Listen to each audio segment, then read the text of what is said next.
Bonjour, dans cette vidéo, on va voir comment mettre en place le protocole Modbus TCP/IP sur un automate Phoenix Contact. Mais avant tout, on va aller vérifier qu'on trouve sur le même réseau que l'automate. Pour cela, on va aller sur l'explorateur de fichiers, sur réseau, clic droit, propriété.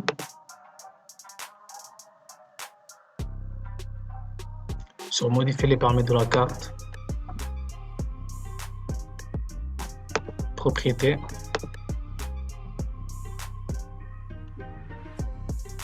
Donc là, je choisis protocole Internet version 4, propriété. Donc coche cette case-là. Et donc c'est là où on va mettre l'adresse IP du PC.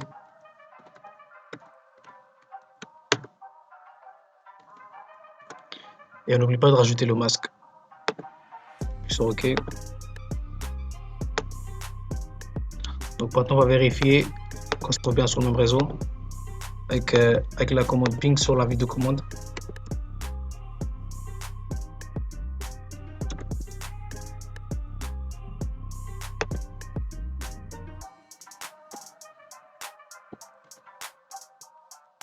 Donc la commande ping et on met l'adresse IP de l'automate.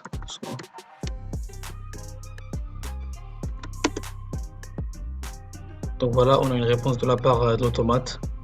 Donc on se trouve bien sur le même réseau.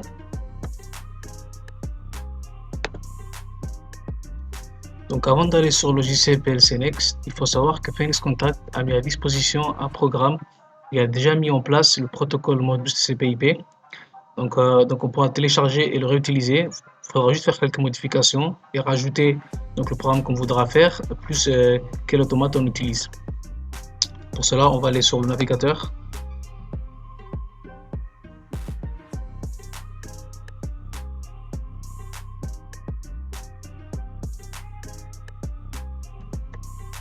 On va sur PLC Next Store.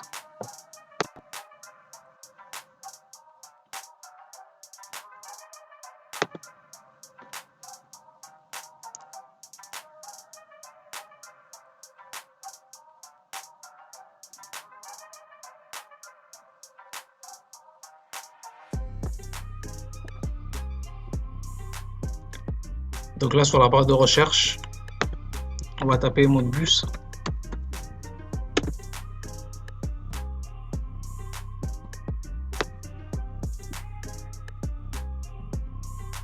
Et donc on prend celui-ci, Modbus TCP. Et donc là, on peut le télécharger ou l'installer. Donc là, on peut choisir la version. Donc moi, je vais travailler sur la version 8.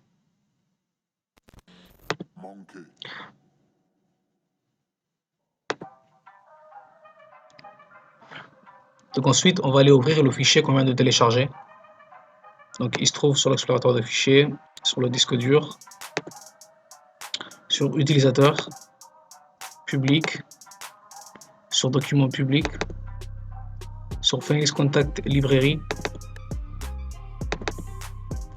Donc là, moi j'ai pris la version TCP/8. Donc là, on va sur exemple et on prend le MBTCP/8 serveur. Donc celui-là.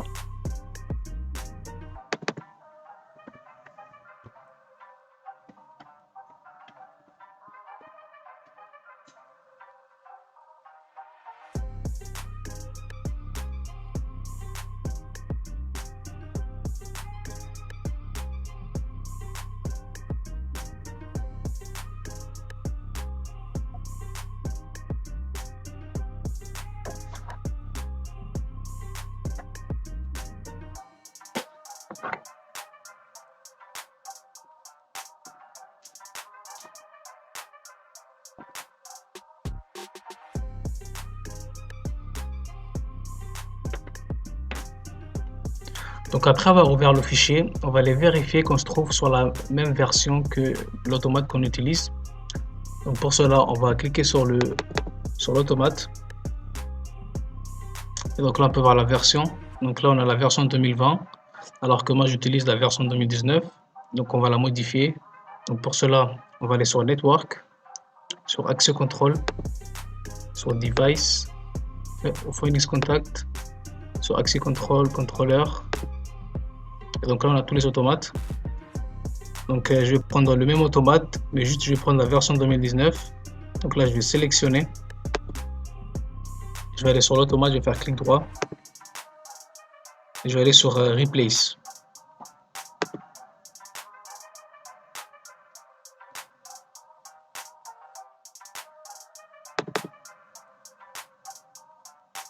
Donc voilà, donc la version, elle a été modifiée correctement. Donc là, on travaille sur la version 2019. Donc ensuite, ce qu'il faut faire, c'est donc modifier l'adresse IP de l'automate. Donc pour cela, on va aller sur Project. Donc d'abord, on va modifier la plage.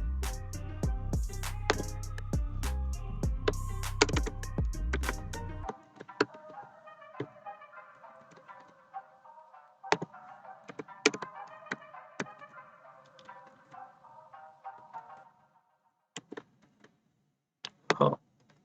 Et ensuite, on va aller sur Online Controller.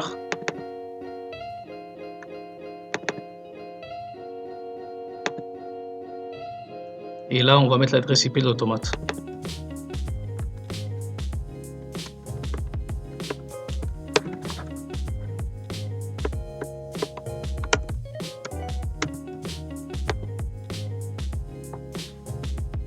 Ensuite, il faudra rajouter donc la bibliothèque Modbus TCP 8. Donc c'est là où ils vont se trouver toutes les fonctions utilisées pour le protocole Modbus TCP/IP. Donc on va aller ici là, on va faire clic droit, Replace Library. Donc là on va revenir en arrière, encore en arrière. Donc là on va aller sur Phoenix Contact Library, sur PC Next Engineer. Donc là on prend la version où on travaille, donc on travaille sur la version 8. Et on prend ce fichier là. Donc là on a rajouté la bibliothèque. Du coup tous les erreurs vont disparaître puisque maintenant le logiciel va reconnaître toutes les fonctions. Donc on va aller sur Project, Rebuild.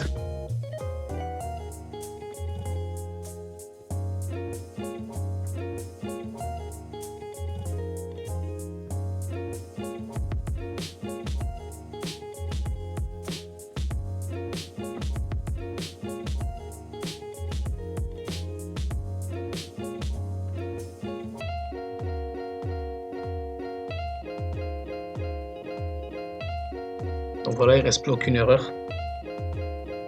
Donc ensuite, avant de programmer, on va aller modifier quelques paramètres sur le protocole Modbus TCP/IP. Donc on va aller sur Programming, sur Fonction et Fonction Bloc. Donc là, on va aller sur ce fichier là.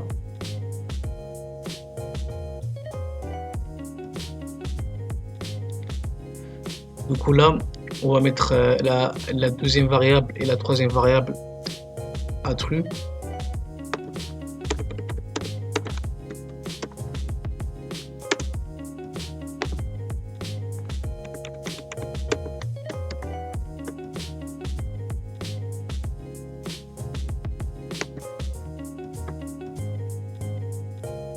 Et ensuite,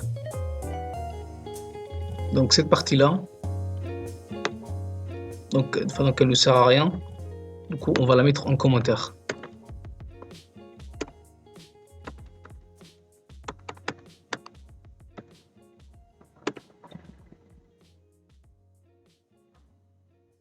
Et pour finir, on va modifier ces trois paramètres. Donc là, le timeout, on va mettre à 0 secondes. Et là, ces deux paramètres, on va les mettre à 0 également.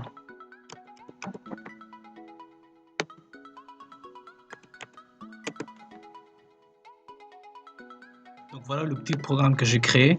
Donc là, je vais allumer quelques LED. Donc là, ensuite, on va voir comment on fait pour affecter donc, les variables au tableau d'échange Modbus. Donc pour cela, il faut aller sur Exemple Machine. Donc là, par exemple, donc là, on peut voir que j'affecte donc les 8 variables à la case 2035. Et puisque c'est des booléens, donc je peux les mettre tous sur la même case, mais à des bits différents. Donc en écrivant .x. Et là, il y a le bit où on va stocker la variable. Donc là, par exemple, LED 1 va être stocké au bit 0, donc de la case 2035. Donc en fait, ce chiffre-là, 2035, donc pour le récupérer sur Kepler, il faudra rajouter 2035 à 400 001, du coup, ce qui fera 400 2036. Et après, il faudra juste préciser donc, dans quel bit se trouve la variable. Donc maintenant, puisque là, les variables LED, on les utilise dans deux programmes différents, donc faut bien les déclarer en variable globale. Et pour cela, il faut aller ici là, donc sur l'automate.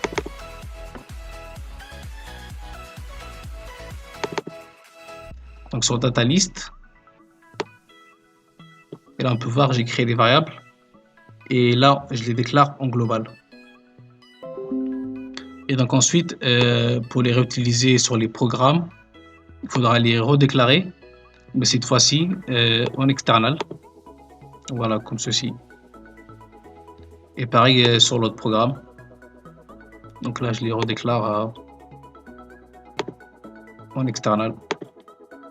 Donc maintenant, on peut se connecter sur l'automate et télécharger le programme. Donc pour cela, on va aller ici, là. On va faire clic droit, connect. Donc là, on est connecté sur l'automate. Et là, on va refaire clic droit et on va faire write install project. Donc là, le projet va être téléchargé sur l'automate.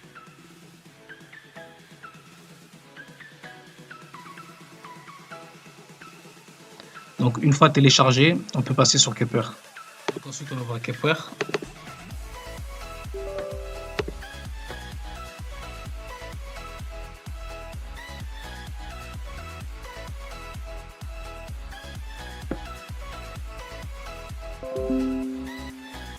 Donc là, on va créer un nouveau channel. Là, on met Modbus TCP/IP. Et le reste, on laisse par défaut. Ensuite, ici, on va rajouter un nouveau appareil. Là, on met l'adresse IP de l'automate. Et le reste, on laisse par défaut. Donc ensuite, dans l'appareil, on peut ajouter donc les variables. Donc en faisant clic droit à New Tag. Donc là, on met le nom de la variable. Et donc ensuite ici, on met l'adresse de la variable.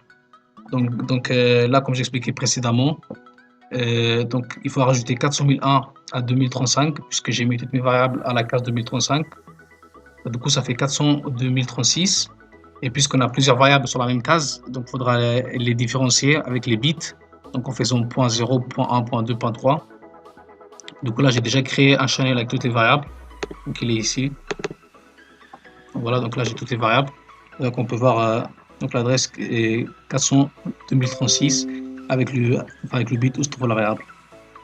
Donc ensuite, pour vérifier donc ça marche correctement, il faudra cliquer ici là, donc sur ce carré blanc. Donc là, on va sur Channel 1, Device 1. Et donc là, on peut voir que ça marche correctement. Donc là, on a la variable allumée, éteinte, allumée, éteinte, allumée, éteinte. Donc ensuite, je vais vous montrer sur l'automate que les LED sont bien allumées. Donc voilà, ici on peut voir les LED allumées. Donc tout à gauche se trouve la LED 1. Et donc ensuite la LED 2, la LED 3, la LED 4, la LED 5, 6, 7, 8. On peut voir donc ça marche correctement.